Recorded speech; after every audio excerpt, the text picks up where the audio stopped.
Tiga. Baik, bismillahirrahmanirrahim. Assalamualaikum warahmatullahi wabarakatuh. Pertama-tama mari kita panjatkan puji syukur atas kehadirat Allah Subhanahu wa taala dan juga kita haturkan salawat dan salam atas junjungan Nabiullah Muhammad sallallahu alaihi wasallam. Nah, pada kesempatan kali ini kembali kami dari kelompok 4 akan memaparkan materi tentang masalah NKRI. Adapun anggota kelompok kami yakni yang pertama, saya sendiri sebagai moderator yakni Ahmad Akhyar. Yang kedua, Eka Mustikawati.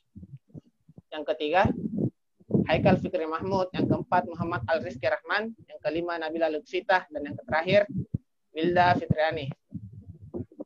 Demi mengefisienkan waktu, langsung saja saya persilakan kepada teman kelompok saya untuk memaparkan materinya.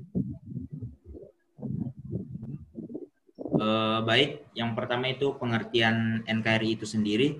Kita kan sebagai warga negara Indonesia pasti mempunyai jiwa nasionalisme. Kita harus mempunyai kesadaran dan semangat cinta tanah air, semangat yang dibuktikan pemahaman kita tentang mengenai apa sih NKRI itu. Sebelumnya, NKRI adalah singkatan dari Negara Kesatuan Republik Indonesia, di mana secara umum adalah suatu negara kepulauan yang terdiri dari ribuan pulau, diapit oleh 2 samudra dan 2 benua, terdiri dari ratusan juta penduduk, beriklim tropis, memiliki 2 musim yaitu musim kemarau dan musim hujan. Tentunya keragaman pulau dan penduduk ini menyebabkan keanekaragaman budaya dan adat istiadat yang berkelainan, berdaulat, adil makmur, dan tercermin dalam satu ikatan yaitu Bhinneka Tunggal Ika. Baiklah, makna NKRI. NKRI yang merupakan wujud proklamasi kemerdekaan memiliki dengan kondisi bangsa Indonesia yang majemuk.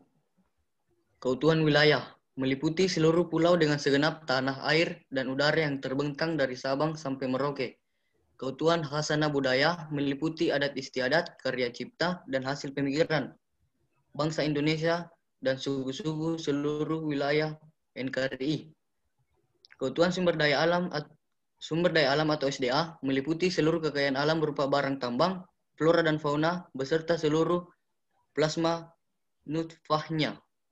Keutuhan penduduk atau sumber daya manusia meliputi keutuhan orangnya, statusnya, keselamatan, bahkan kesejahteraannya. Selanjutnya, pengertian disintegrasi. Pengertian disintegrasi menurut beberapa para ahli, salah satunya diungkapkan oleh Sukamto yang menyatakan bahwa disintegrasi ini merupakan suatu keadaan yang terdapat dalam masyarakat dalam situasi ketidakaturan. Hal tersebut didasari pada memudarnya norma dan juga nilai yang sudah ada. Secara sederhana, disintegrasi merupakan bentuk perilaku setiap individu atau masyarakat yang hidup dalam keadaan ketidakteraturan. Salah satu penyebabnya bisa dikarenakan adanya perubahan sosial yang terus-menerus terjadi di setiap sisi kehidupan.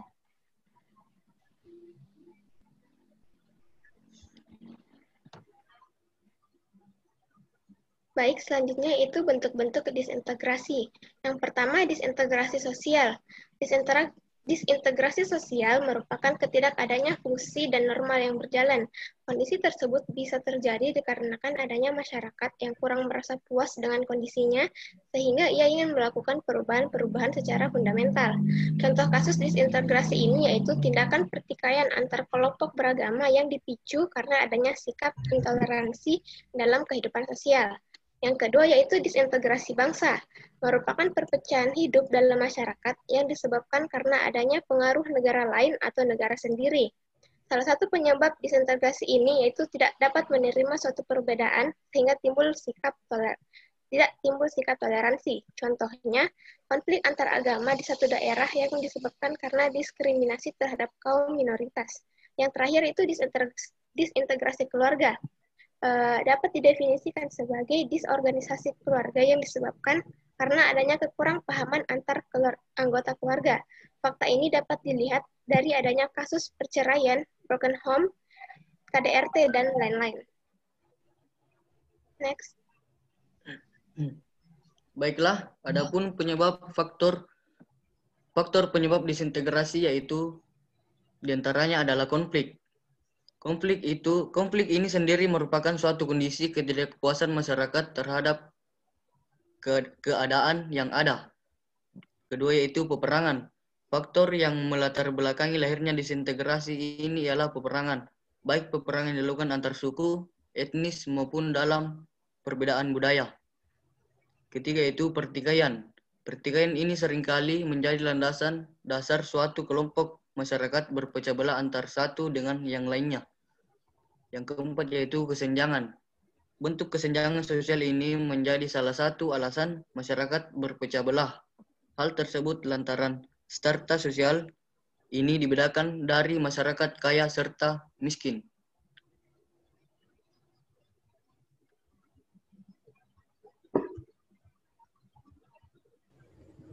Baik, kemudian contoh kasus disintegrasi yang pernah terjadi di Indonesia, yang pertama demonstrasi tahun 1998. Salah satu fenomena sosial yang sampai menciptakan disintegrasi bangsa adalah demonstrasi 1998. Pada saat itu pemerintah Orde Baru diberontak oleh semua lapisan masyarakat Indonesia, terutama mahasiswa, di mana di kondisi tersebut dikarenakan pemerintah Orde Baru sangat otoriter, sehingga banyak sekali kejadian yang tidak dapat diketahui publik, karena pemerintah melakukan praktek korupsi, kolusi, serta nepotisme. Pembangunan pada saat itu sangat tersentralistik, sehingga terjadi krisis ekonomi moneter pada tahun tersebut.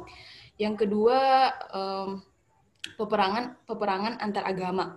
Baru-baru ini kasus peperangan antar warga masyarakat terjadi di Papua, terutama umat Islam dan jemaat Kristen. Kejadian tersebut berawal dari peperangan yang disebabkan karena kurangnya rasa toleransi yang dimiliki oleh penduduk Papua.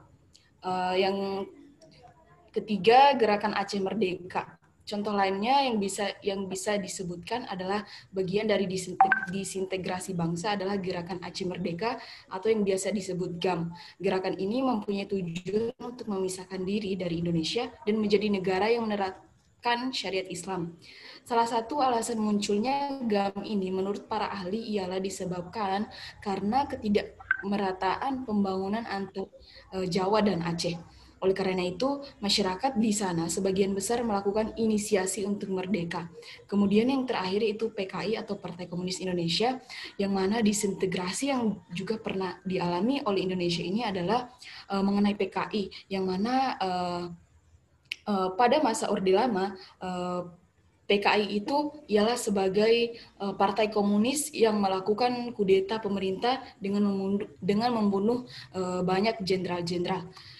Adapun alternatif pencegahan disintegrasi di Indonesia ialah yang pertama memberikan pemahaman tentang patriotisme. Upaya pencegahan disintegrasi bangsa yang biasa dilakukan oleh masyarakat ialah harus memiliki jiwa patriotisme atau cinta tanah air. Kemudian yang kedua, menghilangkan hal-hal yang berbau primodalisme. Primodalisme merupakan sebuah pandangan atau sikap yang memegang kuat mengenai hal-hal yang sudah dibawa sejak kecil. Hal tersebut berhubungan langsung dengan tradisi, kepercayaan, adat istiadat, dan lain sebagainya. Kemudian yang ketiga, harus mempunyai sikap selektif. Rakyat tidak bisa dipungkiri bahwa ada pihak-pihak yang saat ini sudah berusaha untuk memecah belah bangsa. Usaha pemecah belah bangsa tersebut biasanya dilakukan dengan membawa isu-isu sensitif seperti hal-hal yang berbau dengan agama. Terlebih lagi, perkembangan dunia komunikasi sudah semakin maju, di mana berita akan semakin mudah menyebar melalui media sosial. Yang keempat, rasa kepercayaan terhadap meningkatkan rasa kepercayaan masyarakat. Upaya mencegah disintegrasi bangsa juga bisa dilakukan dengan meningkatkan kepercayaan masyarakat. Saat ini, kepercayaan masyarakat menurun terhadap lembaga-lembaga yang sebelumnya dinilai oleh masyarakat memiliki kredibilitas serta netralitas. Kemudian yang terakhir, melawan berbagai gerakan separatis. Pemerintah juga harus melawan berbagai gerakan separatis yang muncul yang dapat mengganggu stabilitas negara. Hal ini dikarenakan juga diimbangi dengan keterlibatan masyarakat di dalam mengakses berita tersebut. Kemudian saya kembalikan kepada moderator. Baik, terima kasih. Dan terakhir, upaya menjaga keutuhan NKRI. Nah, di sini kami menuliskan 4 upaya menjaga keutuhan NKRI. Yang pertama, mengamalkan nilai-nilai yang terkandung dalam Pancasila dalam kehidupan sehari-hari, yakni dengan mengamalkan nilai-nilai yang terkandung dalam Pancasila, maka keutuhan NKRI dapat terjaga. Selanjutnya yang kedua, menggelorakan semangat Bhinneka Tunggal Ika sebagai persatuan bangsa. Salah satu cara merawat kemajemukan bangsa Indonesia adalah dengan belajar menerima kebinekaan itu sendiri sebagai sebuah kenyataan agar menjadi kekuatan. Yang ketiga, menjalankan kehidupan berbangsa dan bernegara sesuai konstitusi atau Undang-Undang Dasar 1945.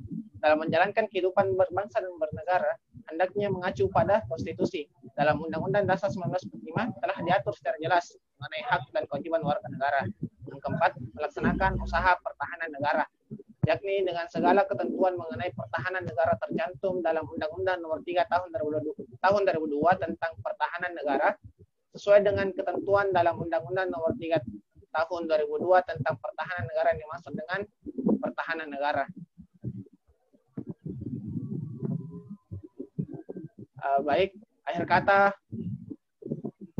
dari kelompok kami, bahwasanya NKRI ini merupakan negara persatuan yang memiliki keanekaragaman yang banyak, sehingga sebagai warga masyarakat kita mesti menjaga persatuan NKRI tersebut dengan cara menjunjung tinggi yang namanya Bhinneka Tunggal Ika.